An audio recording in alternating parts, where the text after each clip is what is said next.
Great. So hi, everyone. This is the Mayan Star Sign series that I've just started to create some more awareness about, the Mayan calendar, and also to introduce you to some really, really amazing people that are, on this planet. And, what can we do to share? So today I'm so thrilled to have a very, very amazing friend and being called Shento. Shento, what is your surname? Shento, what? My surname is El Shintinawi. Yes. And his first name is actually Mohammed, but we all call him Shento. And I would Shento is a white wind. He's a white crystal wind in the Mayan calendar. So we're going to speak quite a bit about that. And I'm going to ask him to share some of his amazing wisdom. But I think just to start off, I'm going to just give you a short version of how I met Shento, because I think this is really a big part of the puzzle. Yeah. So I was in Egypt with a group, and we did the final ceremony, earth ceremony, at the most, what is for me probably the most, I mean, there are so many magnificent temples, but my most favorite one, I think, is still Abydos, which is the temple, the heart temple. And, it's also said there huge Atlantis links to that temple. I mean, it's got the helicopter there, and it's got the flower of life, and very interesting. I mean, if you're interested in, any of this, you can definitely Google this. This is Abydos. And we were there for this very big alignment in December, and it was actually on solstice. It's coming up now, here, Shento. Yeah, fine. Yeah, it's 2 years. Yeah, hey, it's amazing. It's a few years later, but here we are. Very interesting. We're doing it so close to that now, having this chat. Anyway, so we were there, and I still very much remember that the Mayan energy of the day was a blue resonant hand. And resonant is very much to do with sound, and we were doing a lot of sound on that day anyway, generally, but it was very much a sound day. Anyway, we went to the temple, and there were lots of people, obviously, and all of this. And then afterwards, we were staying in a beautiful hotel, just very, very close to the actual temple. And I said to one of the participants, we must do some sound, because we didn't really manage to do that much at the temple. And to cut a long story short, we did it in the pub of the hotel. We were doing some singing bowls and all kinds of things. And anyway, Shento walked in, and it was like it was meant to be. Hey, Shento. It just, It's like I remembered you from many, many lifetimes. And Shento is Egyptian, where were you born? In Cairo, hey, as well? Yeah, I'm born in Cairo. Yeah. And what were you doing at Abydos? You'd actually gone there too, hey, for that special astrological It was actually my first time in Abydos ever in my life, and we went to join a group of people to do a meditation over there.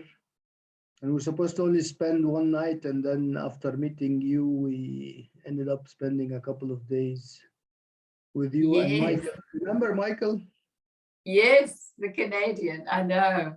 Amazing. But so Abydos seems to be, it's this heart. And what's really interesting is you are this white wind. And, in the Mayan system, the white wind is in the heart chakra. So the Mayans have, just to explain a little bit, they work with the crown chakra. They work with the throat chakra. They don't work with the third eye as an actual chakra. They work with it differently. And the throat chakra, then the heart chakra, then the solar plexus, and then the base chakra. So the white wind is in the heart chakra. And I'm a red earth, and the red earth is also in the heart chakra.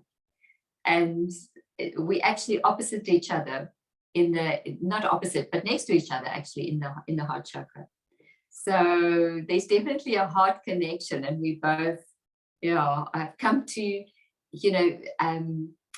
the energies in the heart chakra are very much concerned with evolution. Like we always want life to be better and for things to evolve. And I noticed that very much in you. Hey.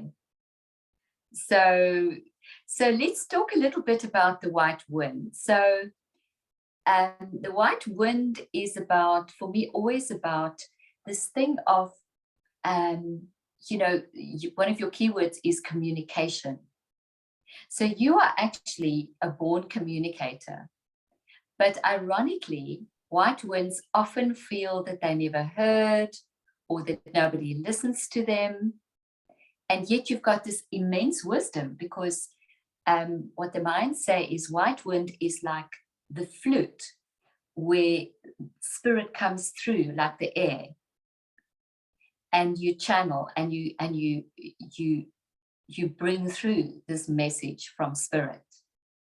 So do you want to talk a little bit about that, how your experience of communication, or what your awareness is around that, and how it's played out in your life or not?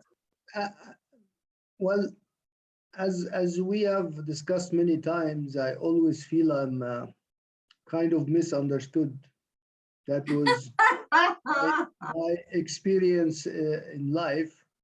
And I always felt that it was, I was triggering people with whatever I say, because I say what I feel without any diplomacy. And as a result of that, it triggers a lot of people around me when the intention is to share my truth, not to let people listen to what they want to listen to. Yeah.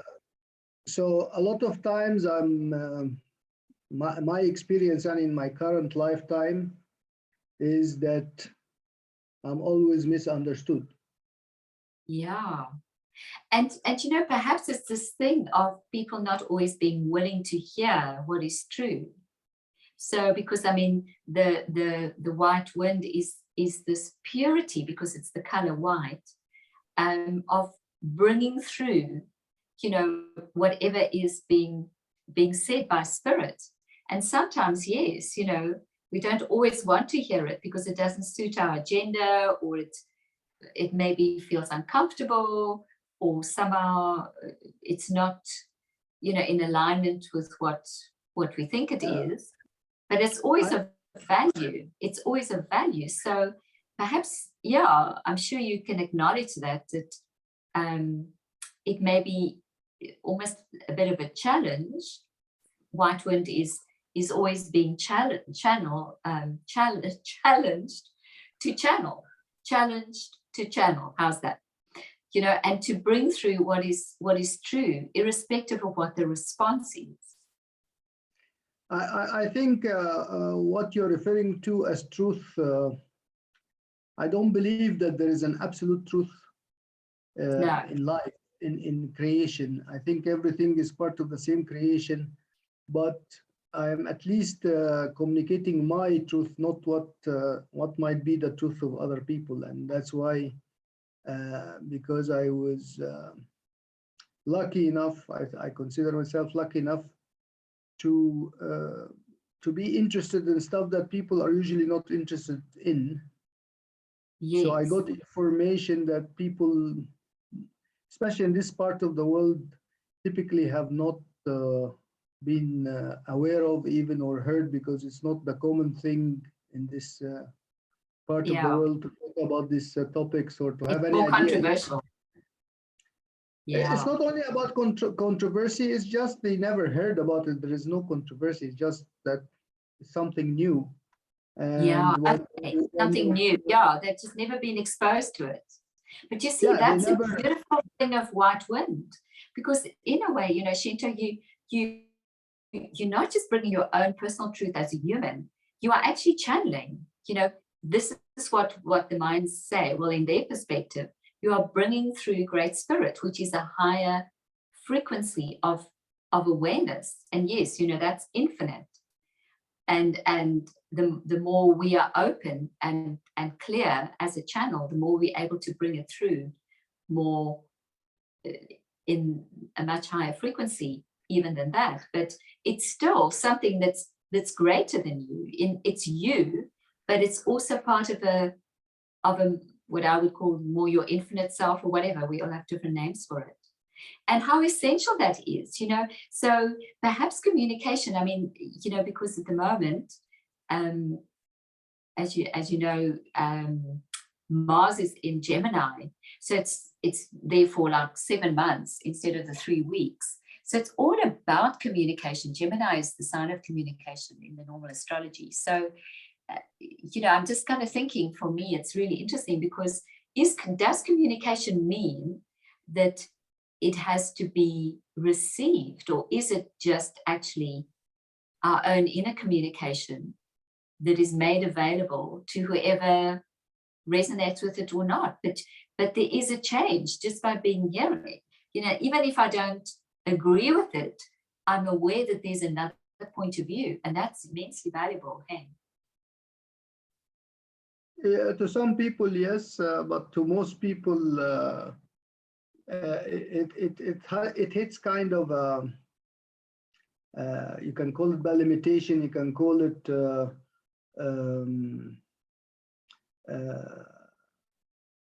how do you call it, a limit. It's like a wall, because they just don't want to see that perspective. And how does even it feel for you? Frustrating, obviously. It used to. Yeah. It used to, I think, when it was, from my perception, I was trying to really help people see a different perspective to whatever situation we were in, and they just get it from a totally different perception. And it took me a while to even realize why I'm doing this. Why do I, if they don't ask for it, why should I volunteer and give such information? It was teaching me other things, that first of all, I'm now of the understanding that everything is true. There is infinite numbers of truth. There is not one single absolute truth, but every truth comes with a certain level of awareness attached to it. And that kind of awareness creates what we call the matrix around the person. So it creates a box. Whatever the awareness is, big or small, it's a box. And if you are standing in a position that you have been in that box and you saw something outside that box, not everything, and you are trying to even out of help show the person, okay, no, but there is something bigger. They don't, if they are not ready for it, or they didn't ask for help, usually when you just volunteer that, it's understood in the wrong way. Yeah. So, you know, also your tone, so your solar seal, for people that don't know their calendar, you've got your masculine aspect and your feminine aspect, which is your solar seal is your more masculine aspect. So your solar seal is white wind, but your moon aspect is crystal. It's your moon tone, they call it. And crystal is about, you know, cooperation and sharing, and actually stepping out of almost your comfort zone to connect, to create community. But it's kind of often a challenge to crystal people, because they see things so clearly, because it's a very evolved sign or tone, because it's the 12th tone of the 13 possible moon tones. And so crystal people, you know, because you have this clarity, it's kind of, once again, a bit frustrating, because you are meant to almost create cooperation where there isn't obvious cooperation. So I'm just thinking, it's almost like you've got a double one, because white wind, as I say, it's not just you, but my experience of white winds is often, ironically, that, you know, communication is your thing in this lifetime that you've come to express. But yet very often they don't feel they're heard or listened to. And yet they've got this immense wisdom, you know, because you do have it as a white wind. It comes with that. So the crystal is also, it's about, you know, how can you create communication or bring through what is valuable, because at the end of the day, is it valuable so that, you know, we can use this information, because it's all about information, isn't it? You're communicating information, and this information can help someone, not everybody, but, you know, somebody, many. But for you to bring it through in a way where there's cooperation, and it's somehow we can bring it into this material world. So very interesting. So now what I want to ask you is also my experience with white wind, and we'll speak a little bit about your codings, is very often white wind people have something happen in their lives where there was a sudden loss. So are you with me? I think you've frozen a bit. So No, I'm. Yeah. Can you hear me? Yeah. So white wind people often have like there's something that happened in their lives as a sudden loss. Sometimes it was death. Now I know a bit about you, but I don't sense it was a death.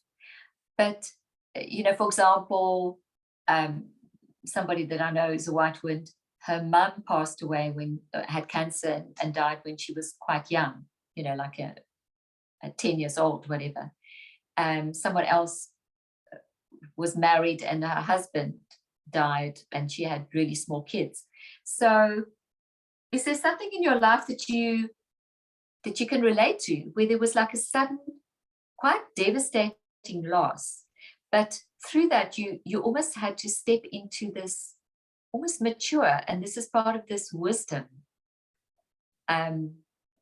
you know, that you hold as a white wind, because you do have wisdom, as much as you're looking to deny it. You have it. I can't. Just because people don't always listen to you doesn't mean that it's not wise. Yeah, I mean, it's not about that. I think nobody can self judge or talk about. Yeah. It's easier to see from your perspective other people, but to talk about yourself, it's yeah, it's impossible. It's not impossible, but it's a biased kind of view. It has to be, yeah. Kind of. But if you talk about, I don't have a single loss that I can say it shook me. Although my mother just passed away a couple of weeks ago. Yeah, I'm so sorry. I was sad, but it was not because I understand in reality. I have a different understanding about death itself. So yeah, can you talk a little bit about that? I came to understand that we are not physical bodies having a soul. It's actually we are a soul having a physical body. So the soul is eternal and has been around for many lifetimes and will be around for many lifetimes. But the body is what changes, and the roles we play in each lifetime is what changes. That's what yeah. I come to be aware of, and this is what I believe in right now. Yeah. So I understand that we just shift dimensions, and with certain levels of awareness, you can connect to all these dimensions at all the time, because we are all connected, because we are all kind of one. So we're not separate, but but it's our perception of separation is what is causing all this trauma or drama in this dimension that we are currently inhabiting. And I still have not figured out the rationale behind it. Why is this happening? Why it has to be this way? And I'm still seeking one day to reach a definitive understanding to myself. Yeah, but yeah, and I mean the Egyptian thing is so much. You're in the land of Egypt, which is, I mean, the afterlife and death is such a huge consciousness there, or story with Osiris. And in fact, I mean, Abydos is the temple of Osiris, I mean, Osiris no, was, Abydos is not the temple of Osiris, isn't it? In my opinion, it's Yes. much older than whatever. Yeah, it's much older, absolutely. Okay. But I mean, at some stage, it had to be the Osiris cult there. Yeah. No, it's. As I say, I think it goes back to Atlantis. But Shento, it's even older than it's older than Atlantis. Do you reckon? Talk a bit about that. What they call the Osirian temple, and you can see clearly that it's all megalith, and it's way below the other temples of the pharaohs. I think it was predating the pharaohs maybe by hundreds of thousands of years. It was probably one of the oldest places on the very, very old. Absolutely. Probably the oldest, You're right. Yeah. It's probably the oldest in Egypt, yes. But I think the Sphinx is much older than that. But as a temple, this is the oldest. Wow, amazing, yeah. But I cannot prove it. But you can see clearly that the construction technology and of that temple versus the temple of City on top is so different, and you can tell that there is difference in understanding of even the technology applied to build those temples. Yeah, absolutely. Yeah, I get that. I sense that very strongly. But yeah, all this mythology about Egyptology that I've come, me personally, I'm talking about my personal experience and my personal belief, is that the stories that have been handed to us are all just stories. They are not they are not telling the truth. And we can transcend that in some level now, it's like just working purely with energy, not having to work with stories. Exactly. Those stories all become obsolete and irrelevant, because the moment you fall under, I can call it a spell, it creates this box inside of you that imprisons you. So if you want to free truly your soul, you just become aware of all of these various stories, but they're just stories. You don't allow them to shape your reality. Yeah, exactly. Yeah, exactly. It's like it doesn't have to be a limitation. Yeah, exactly. The moment you hold on to them, you try to invoke them, you try to, like a lot of people are trying to invoke this and bring back that, and it's just different.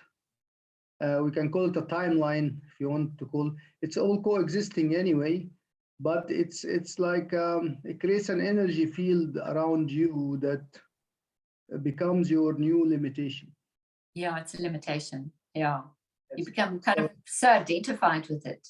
Yeah. But however, this I think if it depends on where you start your journey on this, your spiritual journey in this lifetime. You need to go through these stories and have the understanding of them, because that's how you expand your awareness. But the moment you hold on to any of these stories, they become your new prisoner. That's my view. Yeah. Very well put, eh? So, but you know, I was thinking about this thing. I mean, you've had a lot of change in your life, eh? And I was thinking about this shocking change when I was thinking about this earlier. I mean, when you were at school, you had that event when you loved being in a certain school and then you left. Your parents moved you to a different school. And that was quite a devastating effect, eh? It's like you lost something. Yeah. Do you feel like can you see that? Or how did that occur? How was that? That was at a very, يعني I was maybe, I think I was 5 or 6 Yes. years old. And what that, it's as if you got out of your home, your comfort zone, let's call it this way. And you were put in a place where you don't relate to anything or anybody. Yeah, and having found it in your first school, hey? No, because the first school was the first school, so this was your kind of initiation. That's how Yeah. what you were used to. But I was very comfortable there, let's call it this way. And then Yeah, you were suddenly happy and thriving. Pardon? You were happy and thriving. Yeah. I was kind of the owner of the place. That's what I felt, at least at that time. And then suddenly to Yes. be taken to another place where nobody knows you, and yeah, it was not a nice experience for me. Yeah, and I have a sense that was a huge loss. I mean, it probably goes into what I would call past lives. But, you know, this kind of a loss. I think it's kind of a representation of a bigger thing, if you want to call it. So talk about that a bit.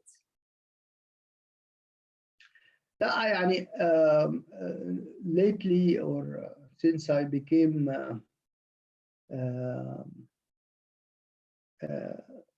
since I started to realize there is something else than just looking for work and working and running after money and doing blah blah blah.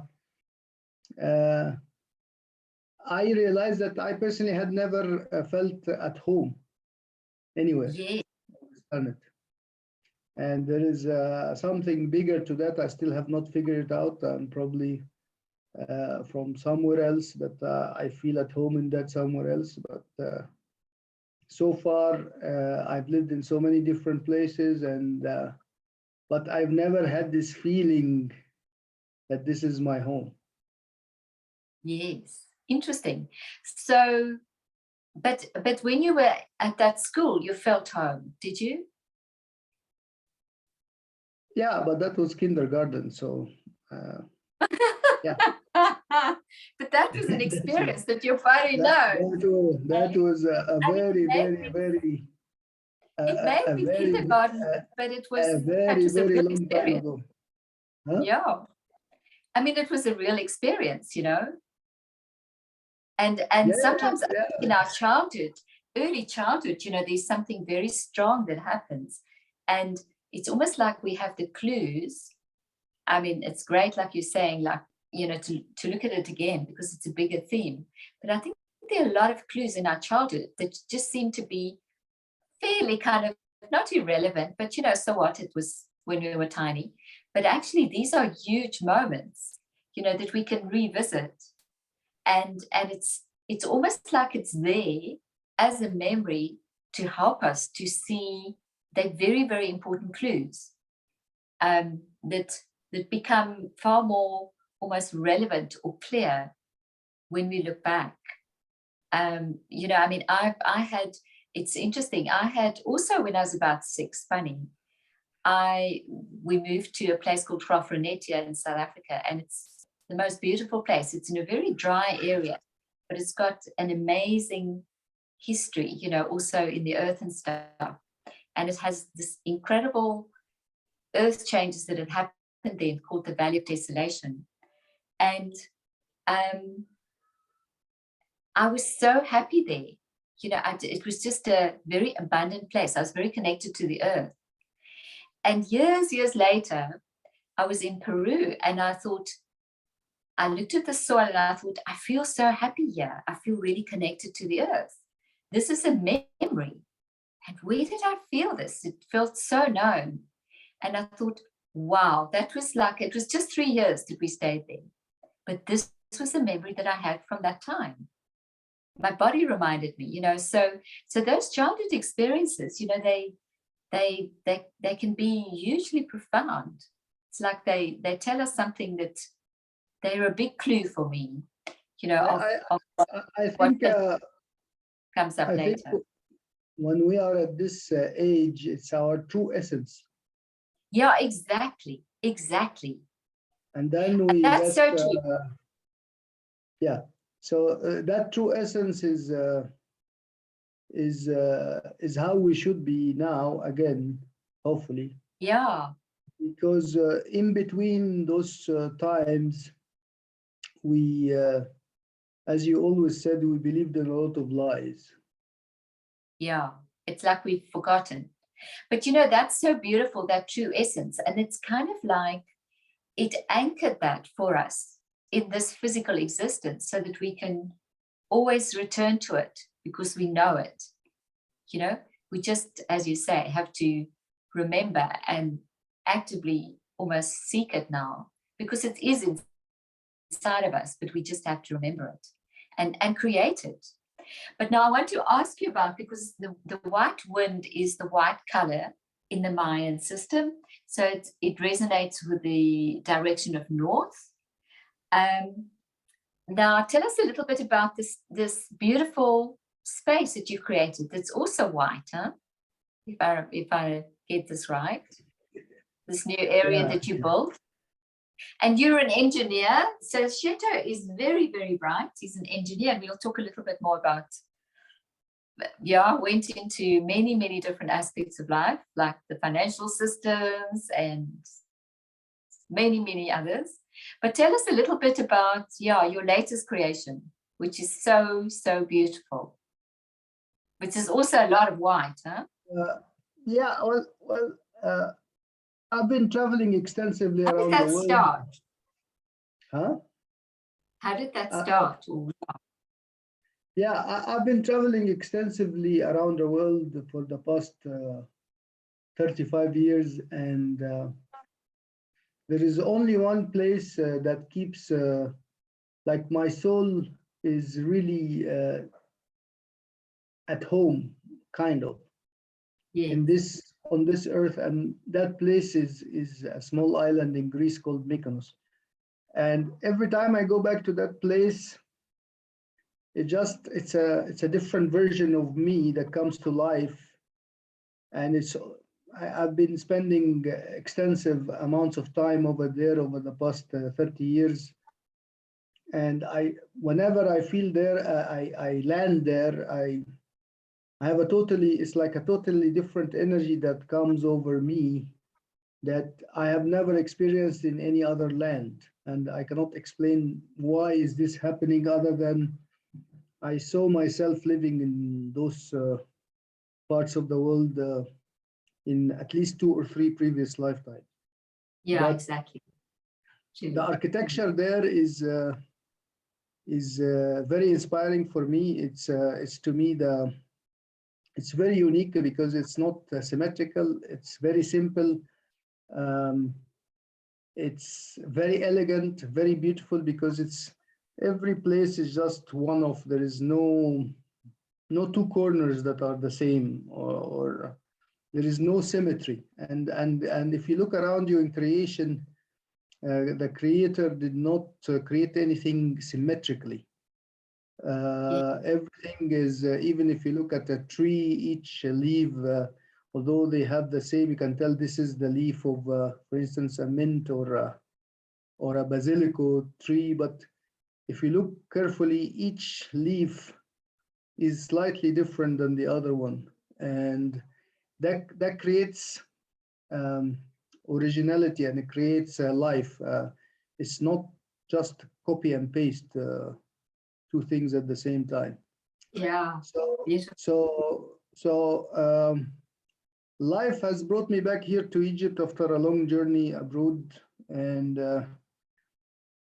I felt I am I was not able to travel as much as I used to like to travel, and I said, okay, let me bring that experience into my backyard and Fantastic.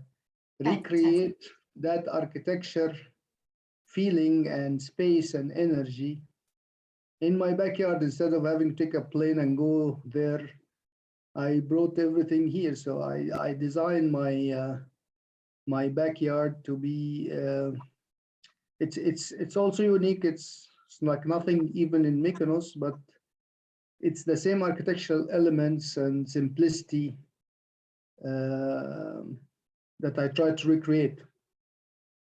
Yeah, beautiful. And it's got water, hey? Describe it a bit. Yeah, I It's mean, it has a small, a very small pool, but with a water feature that from Feng Shui type of understanding brings energy to the place continuously as long as it's working. It's very simple.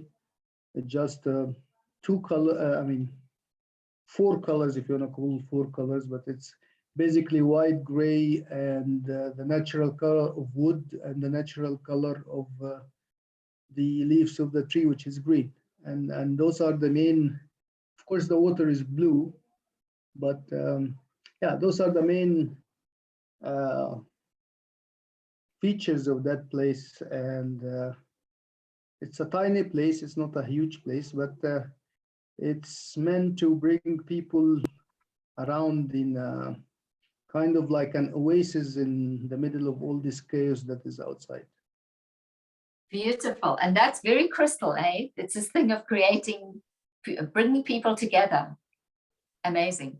And I mean, you're Pisces in the normal astrology, so that's very much, you're very connected to water. Yeah. Yeah, And I have lived most of my life next to water. I love sailing. I'm a sailor. And suddenly I find myself in the middle of Cairo and with no water around except for the Nile, of course. amazing, eh? So you But it's created what an but inspiration, eh? For it's a anyone different. watching. Yeah. Don't let anything stop you, you know?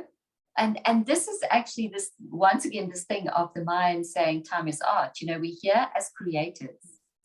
And perhaps we end up in places or situations where we know something else is possible and we are meant to create it. And that is our contribution, you know, instead of I think you have to be in a certain state of energy, let's call it, or frequency, to be able to create.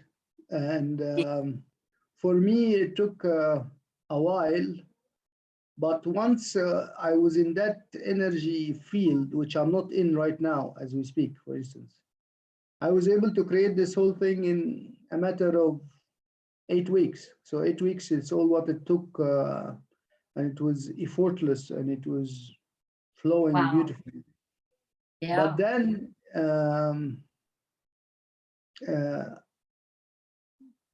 certain energies start to interfere, and I was just wondering because I was this past week was a very tough week for me, uh, and as if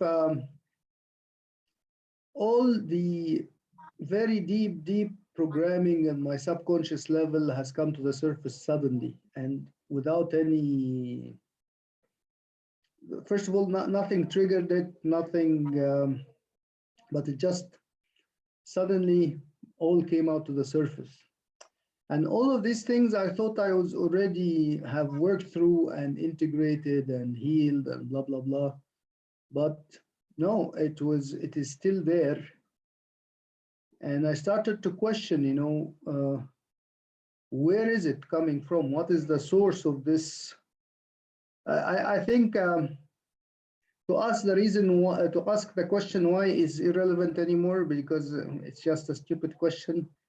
But what really one should focus on is to become aware that it is there or not, and to see where it is and to see where it's coming from, and to start doing something about it. But Yeah. so this week was, I don't know if we are at the end of a cycle and we're starting a new cycle. That's why these last remnants of the deep crap that is coming to the surface surfaced now. I have no idea what is the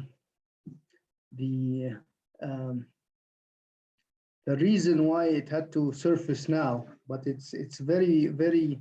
I started to notice the trends and the timing of things. Why when they occur, because and I started to see the patterns. And for instance, I realized that a lot of what is inside of me is from my ancestors in this lifetime. Yes, yes, yes. And that's why they are kind of engraved in my DNA somehow. And although I know that the real me is none of these programs, however, it seems that for some whatever reason I am facing these, and I have decided to face these and to go through these and to work through them. Maybe it's also to help my ancestors. I don't know, but yeah, I think you absolutely on. But I saw clearly for the first time, I saw clearly that they are on my DNA level from my ancestors.